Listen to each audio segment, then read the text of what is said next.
దివ్య జ్ఞాన కథలు. కనకయ్య, ఇప్పుడేం చేస్తున్నావు అని అడిగాడు గ్రామ పెద్ద మనిషి. అయ్యా, ఏదో చిన్న వ్యాపారం చేస్తున్నాను, బట్టా పొట్టకైతే చావులేదయ్యా అన్నాడు కనకయ్య. పర్వాలేదు, మనలో 10 రకాల వ్యాపారాలున్నాయి కనకయ్య, నీకు తెలుసా? పెద్ద మనిషి అనగానే కనకయ్యకు ఏమీ అర్థం కాక, తెలీదయ్యా, వివరంగా చెప్తే వింటానయ్యా అని కూర్చున్నాడు. మనమందరం ఈ ప్రపంచంలో చూడడం దగ్గర నుండి మల విసర్జన వరకు చేసేవన్నీ వ్యాపారాలే. వీటిని ఇంద్రియ వ్యాపారాలని అంటారు.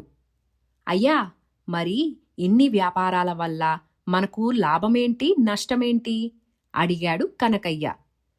బాగా అడిగావు కనకయ్య. నీకు వ్యాపారం అంటే లాభం నష్టం తెలిసింది కదా. విను.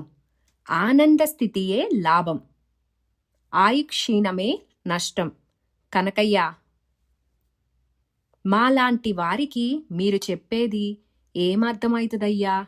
మనం ఏ పని చేసినా ఆనంద స్థితిని చూసుకోవడానికి ప్రయత్నం చేయాలి కనకయ్యా అని పెద్ద మనిషి అనగానే మంచిదయ్యా అన్నాడు కనకయ్య.